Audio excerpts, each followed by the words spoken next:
So longer engaging content tends to bode well with search engines. So this is according to HubSpot. So the more word count you use, the more words you use, the chances of you ranking higher are going to be better. Just take into account best practices. You want to maybe break up the content with an image, organize it, make it engaging, use headers. So it's not necessarily just words, it's the words and how those words are written, how they're structured, the types of keywords you're using, how you're engaging with your audience. There's a lot of factors, again, those best practices we just went over. But the key is, if you have longer, more engaging content, then it's going to bode better for you on search engines. So a couple of steps to create high quality content. So you want to begin with a comprehensive introduction. So always introduce your content. Remember, the content should be relevant to the keywords. So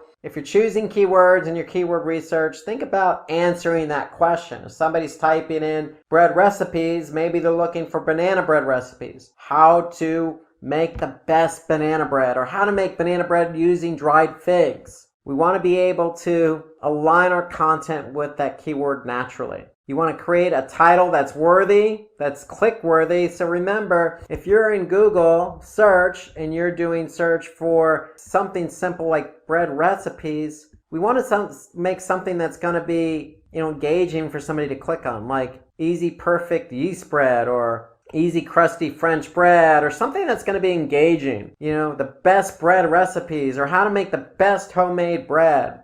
Something that's going to draw somebody's attention to the title of that blog post. So we want to include LSI keywords. So what I mean by LSI keywords in your content, we mean, long tail keywords. Make it natural. Headings and subheadings should consist of keywords and variants. So if you're writing headers and subheaders, include the keyword in there. And that way, the content always stays relevant to the audience. Okay, shorten your sentences and paragraphs, so don't write long paragraphs. Remember, we want to break this up. We want to make it easy for the end user to read. And we want to always put internal links on our blog post. Why? Because if we have internal links, then if we have a link from one blog post to another blog post, or say our blog post to an internal page on our website, we want to make sure that it's relevant content. That way, if somebody's reading something and you have an internal link, let's just say from a bread recipes page to a banana bread recipes page, then they may find it interesting, click on that link and go to the banana bread recipes page. So it's keeping somebody engaged on your website. So putting in internal linking will help keep the end user engaged, because you're offering up links that's relevant to the content. You always want to break up that content with images. Okay, we want to use alt tags, meaning we want to pen the image with text, so that way if the image doesn't load, then at least the alt text will load. So we can incorporate call out boxes, and more importantly, we want to update our content regularly. So we always want to get the best recipe out there if it's banana bread, or different ways to create banana bread, or always just coming up with ways to update the content. So we want to keep our content, our blog post fresh.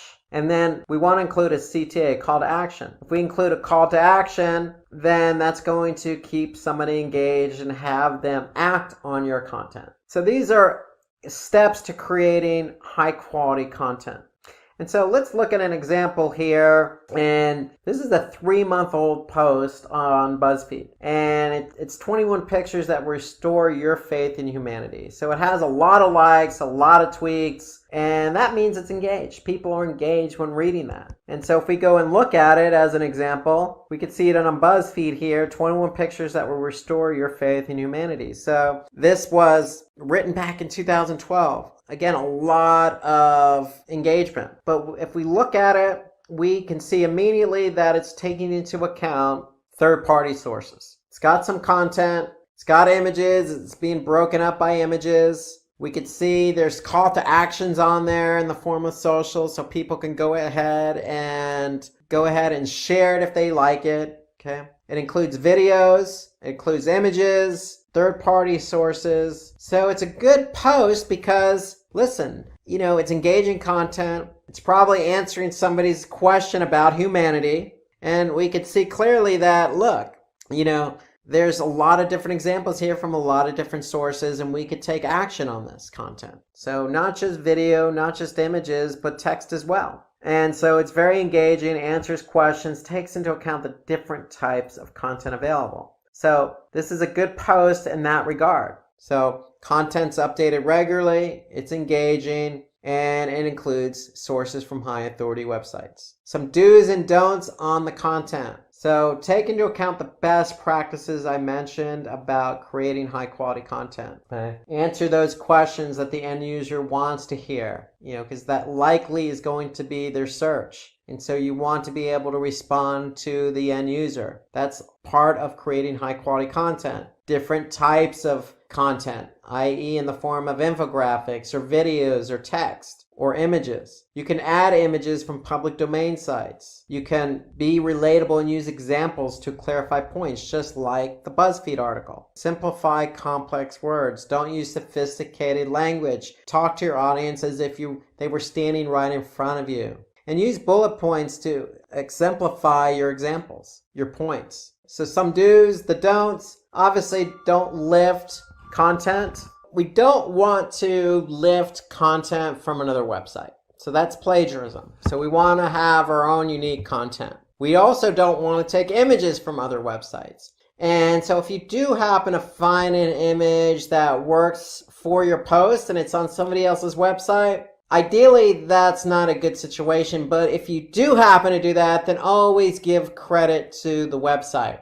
Okay, so if you took it from xyz.com, credit xyz.com for the image. And even put a link back. But ideally, you don't want to take images from other websites. Just as much as you don't want to take copy, you don't want to take images. Use your own imagery and content. But if you don't have imagery, then you can always go to stock photography. There are plenty of websites out there where you can sign up for a subscription, like Adobe Stock Images as an example. You could sign up for an account, and in some cases you can sign up for a free account and use stock imagery. Okay, don't give less information to your audience. Give your audience what they deserve, which is the information they're looking for. They're looking for the best banana bread recipes. Give them the best banana bread recipes. Incorporate your own images. Break it up with titles. Give them a good quality piece of content that they're going to be able to engage with. And so if you put long paragraphs in your content, then it's going to be less engaging. So try to avoid those long paragraphs. Remember, shorten up the paragraphs, keep the language simple, add in images, answer those questions, use third-party credible sources, but write it in your own words, and you should be on your way to creating good quality content.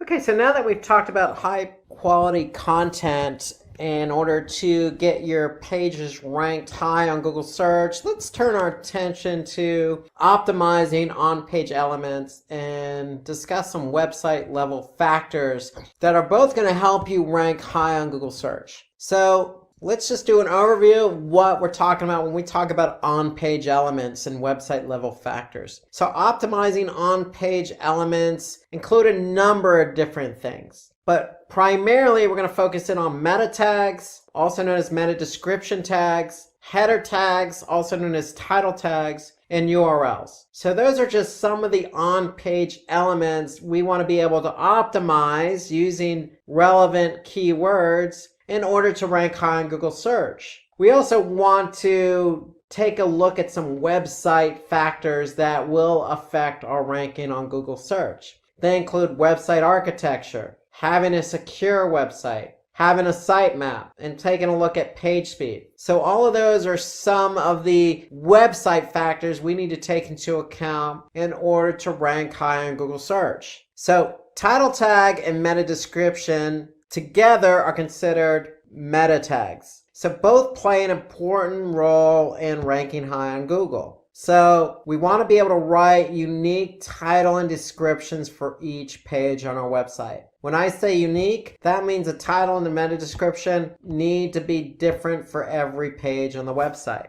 And so if you're not quite sure what a title tag and a meta description tag is, if you go to search and just type in any particular search query, the title tag is what's going to show up here in bold, and then the description is going to show up below it, below the URL, and that's going to describe the page. So both of these meta tags are important because it describes what your page is all about, and that's what Google uses in the search results pages. So we want to be able to pay attention to the length of our meta tags. So if we go back to our search results pages, title tags are generally 65 characters. Meta description tags are generally 160 characters. So anything really longer than that, then what's going to happen is the meta description tag or the title tag will get truncated. And so if we look here, for example, we can see all of the title tags here fit the 65 character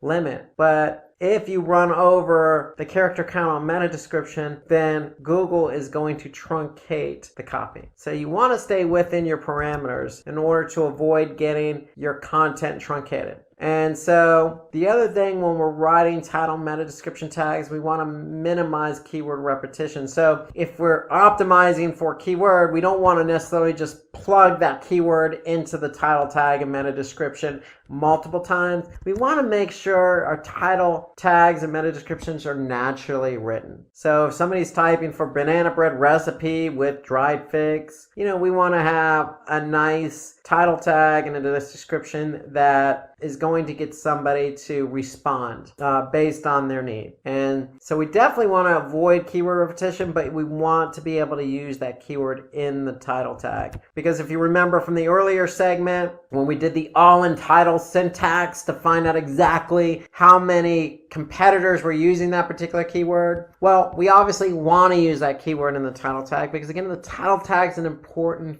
factor when it comes to search engine results. So we want to use the keyword, but we want to avoid stuffing or using it repetitively in our title tag and our meta description. We want the title tag and the meta description to describe the page, sound natural, but also be engaging, because the point is we want people to click on our link and go to our website from search engines. So title tags with numbers tend to result in higher click-through rates. This is according to Moz. So for example, if you just put in a title tag that says learn digital marketing, well, that may work, but if you put a number in there like 5 easy ways to learn digital marketing, that might get somebody to click on your link and go to your website. So having questions in your meta tags can also increase your click-through rate. For example, if you just put learn the importance of first page rankings, not too bad, but again, generic. But if you put it into the form of a question, how to rank number 1 on Google, it's more action oriented. It's going to get somebody to resonate with the question that they have. And that may be their query, how to rank number 1 on Google. And so these techniques will help you get higher click-through rates. And so according to Backlinko,